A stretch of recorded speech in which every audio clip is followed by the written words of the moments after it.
Hello friends, welcome to Bismi சமையல். இன்றைக்கி நம்மளோட வீடியோவில் பெண்களுக்கு டெய்லி தேவைப்படுற கிச்சன் டிப்ஸ் தான் பார்க்க போகிறோம். இந்த டிப்ஸ் எல்லாத்தையும் நீங்கள் தெரிஞ்சு வச்சுக்கிட்டிங்கன்னா நம்மளோட டெய்லி வேலைகள் எந்த சிரமமும் இல்லாமல் ரொம்ப ஈஸியாக முடிஞ்சிடும். என்னென்ன டிப்ஸுங்கிறத நம்ம இப்போ பார்க்கலாம்.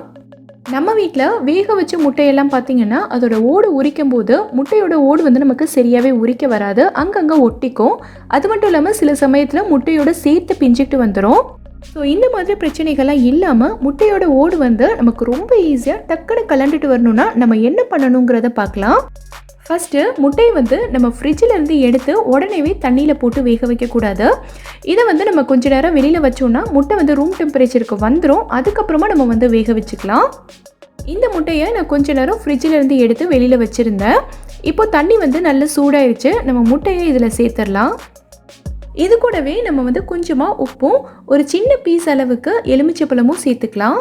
இதை வந்து நல்லா கொதிக்க விட்டுருங்க. ஒரு 10 நிமிஷத்துக்கு நல்லா கொதிக்கட்டும். இந்த ஸ்டேஜில் முட்டை வந்து நமக்கு நல்லா வெந்திருக்கும். நம்ம ஸ்டவ் ஆஃப் பண்ணிக்கலாம். ஸ்டவ் ஆஃப் பண்ணதுக்கப்புறமா ஒரு 5 நிமிஷத்துக்கு இந்த சுடு தண்ணியிலே விட்டுருங்க. 5 நிமிஷத்துக்கு அப்புறமா இந்த தண்ணியை கீழே கொட்டிட்டு நீங்கள் வந்து நார்மல் வாட்டர் பிடிச்சி வச்சுருங்க. அதுக்கப்புறமா முட்டை ஆறுனதுக்கப்புறம் நீங்கள் உரித்து பார்த்தீங்கன்னா முட்டையோட தோல் வந்து ரொம்ப ஈஸியாக உரிக்க வரும். முட்டை ஓடு வந்து நல்லா முட்டையிலே ஒட்டிக்கும் பார்த்தீங்களா? நமக்கு அந்த மாதிரி பிரச்சனைகள்லாம் இனி இருக்காது. முட்டை ஓடு வந்து நல்ல லூஸாக இருக்கும். நம்ம ரொம்ப ஈஸியாக உரிச்சிடலாம். இந்த மெத்தடில் நீங்கள் ட்ரை பண்ணி பாருங்கள், ரொம்ப யூஸ்ஃபுல்லாக இருக்கும். இப்போது அடுத்த டிப் என்னங்கிறத பார்க்கலாம். நம்ம வீட்டில் பார்த்திங்கன்னா இந்த மாதிரி பழங்கள்லாம் வாங்கி வச்சுருப்போம். ஆப்பிள், ஆரஞ்சு, வாழைப்பழம் இந்த மாதிரி பழங்கள்லாம் இருக்கும். நம்ம வந்து கடையிலேருந்து வாங்கிட்டு வர எல்லா ஃப்ரூட்ஸையுமே வந்து ஃப்ரிட்ஜில் வச்சிடுறதில்ல. பாதியை ஃப்ரிட்ஜில் வச்சாலும் மீதி பழங்கள் பார்த்திங்கன்னா இந்த மாதிரி வெளியில் தான் இருக்கும். ஸோ இந்த மாதிரி நம்ம ஃப்ரூட்ஸை வெளியில் வச்சுருக்கும் போது பார்த்திங்கன்னா மழை காலத்துலேயும் சரி குளிர்காலத்துலேயும் சரி ரொம்ப சீக்கிரமாக இதில் வந்து குட்டி குட்டி பூச்சிகள் பல ஈக்கெல்லாம் வர ஆரம்பிச்சிடும். ஸோ இந்த மாதிரி குட்டி குட்டி பூச்சிகள் பல ஈக்கெல்லாம் வராமல் இருக்கிறதுக்கு நம்ம என்ன பண்ணணுங்கிறத பார்க்கலாம். இந்த மாதிரி ஒரு பாதி லெமன் எடுத்துக்கோங்க. இதில் ஒரு 4-5 கிராம்பை ஃபுல்லாக குத்தி வச்சுருங்க. இப்போ இதை வந்து நம்ம ஃப்ரூட்ஸ் வச்சுருக்க கூடையில் அப்படியே வச்சிடலாம். இதில் இருக்க கிராம்போட ஸ்மெல்லுக்கு பார்த்திங்கன்னா குட்டி குட்டி பூச்சி ஈ எல்லாம் வரவே வராது. இதை வந்து நீங்கள் இப்படியே கிச்சனில் வச்சுருந்தாலும் சரி தான், இல்லை டைனிங் ஏரியாவில் வச்சுருந்தாலும் சரி தான். இதில் வந்து இனி ஈ பூச்சி எல்லாம் வரவே வராது. ட்ரை பண்ணி பாருங்கள். நம்ம வீட்டில் பார்த்திங்கன்னா இந்த மாதிரி குழம்பு சாதம் இதெல்லாம் மீதமாயிடுச்சுன்னா இதை வந்து நம்ம வேஸ்ட் பண்ணாமல் அப்படியே எடுத்து ஃப்ரிட்ஜில் வைப்போம். ஸோ நெக்ஸ்ட் டே வந்து இதை ஃப்ரிட்ஜிலேருந்து வெளியில் எடுத்துகிட்டு நம்ம வந்து சூடு பண்ணுவோம். இந்த குட்டி பவுலில் நம்ம அப்படியே ஸ்டவ்வில் வச்சு சூடு பண்ண முடியாது. இது வந்து நமக்கு டக்குன்னு அடி பிடிச்சிரும். ஸோ இதை வந்து நம்ம வேறொரு பாத்திரத்துக்கு மாற்றிட்டு தான் நம்ம வந்து சூடு பண்ணுவோம். ஸோ இதை சூடு பண்ணுறதுக்காகவே நம்ம இன்னொரு பாத்திரமும் கழுவுற மாதிரி இருக்கும். ஸோ இந்த மாதிரி பிரச்சனைகள்லாம் இல்லாமல் இதையும் நம்ம வேறு ஒரு பாத்திரத்துக்கு மாற்றாமல் இதை அப்படியே வச்சு எப்படி சூடு பண்ணுறதுன்னு பார்க்கலாம். இந்த பாத்திரத்தில் நான் வந்து தண்ணி வச்சுருக்கேன். இப்போ பார்த்திங்கன்னா தண்ணி ஓரளவுக்கு சூடாயிருச்சு. ஸோ நம்ம வந்து இந்த பவுலை அப்படியே உள்ளே வச்சிடலாம். உள்ளே வச்சுட்டு ஒரு மூடி போட்டு நல்லா மூடிடுங்க. ஒரு 3-4 நிமிஷத்துலேயே பார்த்திங்கன்னா குழம்பு வந்து நல்லா சூடாயிரும். இது வந்து குழம்புக்கு மட்டும் இல்லை, பழைய சாதம் இருந்தாலும் இல்லை பொரியல் இருந்தாலும் நீங்கள் இதே மெத்தடில் சூடு பண்ணிக்கலாம். ட்ரை பண்ணி பாருங்கள். இப்போல்லாம் நம்மளோட வீடுகளில் பெரும்பாலும் எல்லாருமே இந்த மாதிரி இரும்பு தோசைகள் வந்து யூஸ் பண்ணுறதுக்கு ஆரம்பிச்சிட்டோம். தோசை சுடுறதா இருந்தாலும் சரி, சப்பாத்தி சுடுறதா இருந்தாலும் சரி, ரெண்டுமே இந்த ஒரே தோசைகளில் தான் நம்ம வந்து செய்கிறோம். அந்த மாதிரி நம்ம ஒரு தடவை சப்பாத்தி சுட்டுட்டு மறுபடியும் இதில் வந்து தோசை ஊற்றும் போது தோசை வந்து நமக்கு சரியாக வராது. தோசை வந்து ஒன்று பிஞ்சு பிஞ்சு வரும், அப்படி இல்லைன்னா இந்த சப்பாத்தி கல்லையே ஒட்டிக்கும், எடுக்கவே வராது. ஸோ அந்த மாதிரி டைமில் நம்ம என்ன பண்ணணும்னா இந்த தோசைக்கல்லை கரெக்டான மெத்தடில் க்ளீன் பண்ணிவிட்டு மறுபடியும் நம்ம வந்து தோசை ஊற்றணுன்னா தோசை வந்து நம்ம ஹோட்டலில் சாப்பிட்ற மாதிரி நல்ல மெல்லிசாக முருகலாக வரும். எப்படிங்கிறத பார்க்கலாம். இந்த தோசைக்கல்லை நம்ம வந்து கொஞ்சமாக உப்பு தூவி விட்டுக்கலாம். இந்த ஸ்டேஜில் நீங்கள் வந்து ஸ்டவ் ஆன் பண்ணக்கூடாது, அடுப்பு ஆஃப் பண்ணியே தான் இருக்கணும். கூடவே நான் வந்து கொஞ்சமாக வினிகரும் சேர்த்துக்கிறேன். இப்போ நம்ம வந்து ஸ்டவ் ஆன் பண்ணிக்கலாம். ஸ்டவ் ஆன் பண்ணிவிட்டு அடுப்பை நல்லா குறைச்சி லோ ஃப்ளேமில் வச்சுருங்க.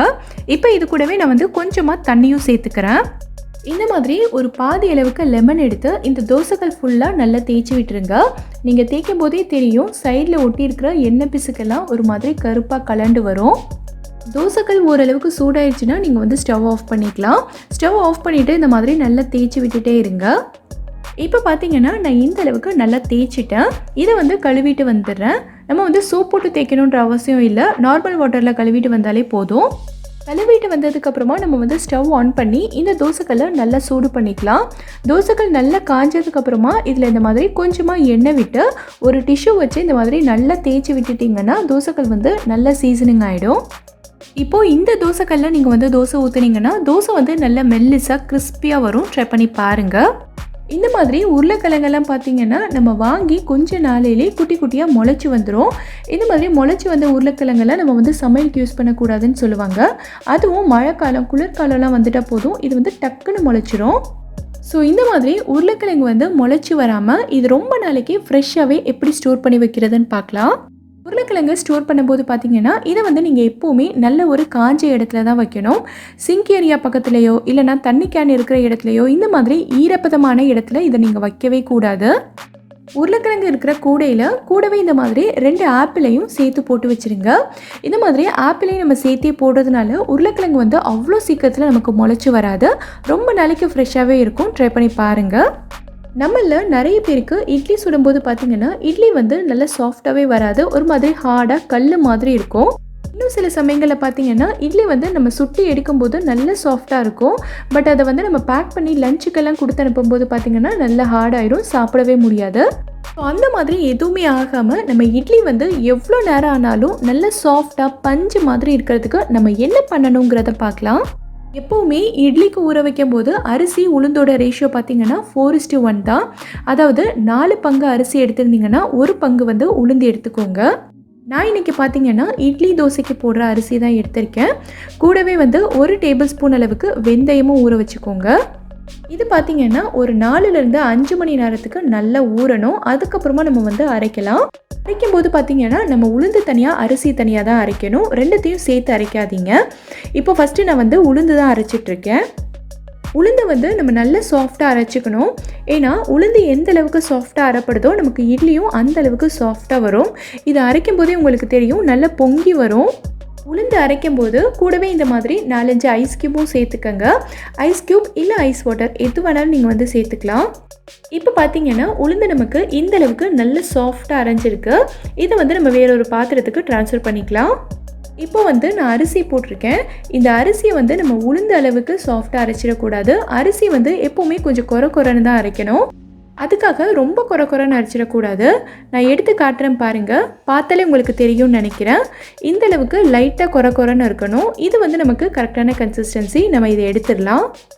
இப்போ பார்த்திங்கன்னா நான் இந்த மாவில் உப்பெல்லாம் போட்டு நல்லா கலந்து வச்சுட்டேன். இது வந்து ஒரு 7லேருந்து 8 மணி நேரத்துக்கு நல்லா புளிக்கணும். உங்கள் ஊரில் வெயில் வந்து கொஞ்சம் அதிகமாக இருந்ததுன்னா 5லேருந்து 6 மணி நேரத்துக்கு புளிக்க விட்டிங்கனாலே போதும். மாவு வந்து நல்லா பொங்கி நல்லா திக்கான கன்சிஸ்டன்சியில் வரும். நல்லா கலந்து விட்டுட்டு நீங்கள் இட்லி ஊற்றிக்கலாம். இப்போ நான் சொல்லியிருக்க டிப்ஸ் எல்லாத்தையும் ஃபாலோ பண்ணி நீங்கள் வந்து இட்லி செஞ்சீங்கனாலே போதும். இட்லி வந்து நல்ல சாஃப்டாக பஞ்சு மாதிரி வரும். கண்டிப்பாக ட்ரை பண்ணி பாருங்கள். நம்ம வீட்டில் குழம்பு பொரியல்லாம் செய்யும்போது பார்த்திங்கன்னா கடாய் வந்து நல்லா காய்கிறதுக்கு முன்னாடியே ஈரத்தோடையே நம்ம வந்து எண்ணெய் ஊற்றிட்டாலோ அப்படி இல்லைனா இந்த எண்ணெயில் ஏதாவது தண்ணி தெரிச்சிட்டாலோ எண்ணெய் வந்து நமக்கு நல்ல சடன்னு தெறிக்க ஆரம்பிச்சிடும். இந்த எண்ணெய் தெரித்து நம்ம க்ளீன் பண்ணி வச்சுருக்க அடுப்பு மேடை எல்லாமே ஃபுல்லாக ஸ்பாயில் பண்ணிடும். இது எல்லாத்தையும் நம்ம மறுபடியும் க்ளீன் பண்ணுற மாதிரி இருக்கும். ஸோ இந்த மாதிரி ஆகாமல் இருக்கிறதுக்கு நீங்கள் வந்து இந்த எண்ணெயில் கொஞ்சமாக கோதுமை மாவு கலந்துருங்க. கோதுமை மாவோ இல்லை மைதா மாவோ எது வேணாலும் நீங்கள் வந்து சேர்த்துக்கலாம். இந்த மாதிரி மாவை கலந்ததுக்கப்புறமா எண்ணெய் தெரிகிறது வந்து டக்குன்னு ஸ்டாப் ஆகிடும். இதுக்கப்புறமா நீங்கள் வந்து எப்பவும் போல் கடுகு சீரகமெல்லாம் சேர்த்து சமைச்சிக்கலாம். இந்த டிப் உங்களுக்கு ரொம்பவே யூஸ்ஃபுல்லாக இருக்கும். ட்ரை பண்ணி பாருங்கள். இந்த மாதிரி முட்டைகோஸெல்லாம் பார்த்திங்கன்னா சில வீடுகளில் குழந்தைங்க சாப்பிடவே மாட்டாங்க. இதை வந்து நம்ம பொரியல் பண்ணாலும் சரி இல்லை வேறு ஏதாவது காய்கறிகள் கூட சேர்த்து கொடுத்தாலும் சரி சாப்பிட மாட்டாங்க. ஃப்ரைட் ரைஸில் போட்டிருக்கிறத கூட தனித்தனியாக எடுத்து வச்சுட்டு தான் சாப்பிடுவாங்க. ஸோ இந்த மாதிரி இருக்கிற குழந்தைங்களுக்கு முட்டைகோஸை வந்து நீங்கள் கட் பண்ணாமல் இந்த மாதிரி ஒரு கேரட் துருவுறது வச்சு இதை ஃபுல்லாக துருவிடுங்க. முட்டைக்கோஸை துருவும் போது பார்த்திங்கன்னா இந்த அளவுக்கு நல்ல பொடியாக ஆயிரும். ஃப்ரைட் ரைஸ்லாம் கொஞ்சம் நீளமான சைஸில் இருக்கிறதுனால தான் வந்து தனித்தனியாக எடுத்து வைக்கிறாங்க. இந்த மாதிரி நல்லா துருவிட்டோன்னா இதில் கேபேஜ் சேர்த்துருக்கோம் அப்படிங்கிறதே உங்களுக்கு வந்து தெரியாது. இதே மெத்தடில் நீங்கள் வந்து துருவிட்டு இதை நீங்கள் பொரியல் கூட பண்ணிக்கலாம். நம்ம வந்து நல்லா ஃபைனாக துருவி இருக்கிறதுனால இது ரொம்ப சீக்கிரமாக குக் ஆயிரும். ட்ரை பண்ணி பாருங்கள். நம்ம எல்லார் வீட்லேயுமே பார்த்திங்கன்னா இந்த மாதிரி ஸ்டீல் வாட்டர் பாட்டில்ஸ் இருக்கும். இதை வந்து நம்ம யூஸ் பண்ணாமல் கொஞ்ச நாள் மூடி வச்சுருந்தாலே போதும். மறுபடியும் எடுத்து யூஸ் பண்ணும்போது பார்த்திங்கன்னா இதுலேருந்து ஒரு மாதிரி ஸ்மெல் வர ஆரம்பிச்சிடும். அது மட்டும் இல்லாமல் கொஞ்ச நாள் யூஸ் பண்ணாலே இந்த ஸ்டீல் வாட்டர் பாட்டிலில் அடியில் பார்த்திங்கன்னா ஒரு மாதிரி கரை பிடிச்சிடும். அடியில் மட்டும் இல்லை, கழுத்து பகுதியில், வாய் பகுதியிலலாம் பார்த்திங்கன்னா ஒரு மாதிரி கரை பிடிச்ச மாதிரி இருக்கும். ஸோ இந்த மாதிரியெல்லாம் ஆகாமல் இந்த வாட்டர் பாட்டிலை நம்ம எப்படி புதுசு மாதிரியே மெயின்டைன் பண்ணணுங்கிறத பார்க்கலாம். வாட்டர் பாட்டிலில் நம்ம வந்து கொஞ்சமாக பேக்கிங் சோடா சேர்த்துக்கலாம். இது வந்து நம்ம எப்போவுமே சமையலுக்கு யூஸ் பண்ணுற ஆப்ப சோடா தான். இது கூடவே கொஞ்சமாக வினிகரும் ஒரு 1/4 டம்ளரை விட கம்மியாக தண்ணியும் சேர்த்துக்கிறேன். இப்போ இந்த வாட்டர் பாட்டிலை நல்லா டைட்டாக மூடிட்டு இதை வந்து நல்லா குலுக்கி விட்டுறலாம். ஒரு 2 நிமிஷத்துக்கு இதை வந்து இந்த மாதிரி நல்லா குலுக்கி விட்டுருங்க. நம்ம சேர்த்துருக்க பேக்கிங் சோடாவும் வினிகரும் பார்த்திங்கன்னா இதில் இருக்க கரை எல்லாத்தையுமே ஃபுல்லாக எடுத்துரும். நம்ம சேர்த்துருக்க பேக்கிங் சோடாக்கு ஏதாவது ஸ்மெல் இருந்ததுன்னா அதை ஃபுல்லாக அப்சர்வ் பண்ணுற தன்மை இருக்குது. ஸோ இந்த பாட்டிலில் இருக்கிற ஸ்மெல்லும் இனி இருக்காது. ஒரு 5 நிமிஷம் வந்து இது அப்படியே இருக்கட்டும். ஒரு 5 நிமிஷத்துக்கு அப்புறமா இதை வந்து ஃபுல்லாக கீழே கொட்டிட்டு மறுபடியும் நீங்கள் எப்பவும் போல் பாத்திரம் கழுவுற லிக்விட் போட்டு இதை வந்து நல்லா கழுவி எடுத்துருங்க. இந்த மாதிரி செய்யும்போது பார்த்திங்கன்னா பாட்டிலில் இருக்க ஸ்மெல்லும் நமக்கு போயிடும், அடியில் பிடிச்சிருந்த கரையும் நமக்கு வந்து ரிமூவ் ஆயிடும். இந்த வீடியோவில் நான் சொல்லியிருக்க டிப்ஸ் எல்லாமே உங்களுக்கு ரொம்பவே யூஸ்ஃபுல்லாக இருக்கும்னு நினைக்கிறேன். எந்த டிப் உங்களுக்கு ரொம்ப யூஸ்ஃபுல்லாக இருந்ததுங்கிறத கீழே இருக்க கமெண்ட்டில் எனக்கு சொல்லுங்கள். இந்த வீடியோ பிடிச்சிருந்தா லைக் பண்ணுங்கள். உங்கள் ஃப்ரெண்ட்ஸ், உங்கள் ஃபேமிலி மெம்பர்ஸ் கூட இந்த வீடியோவை ஷேர் பண்ணுங்கள்.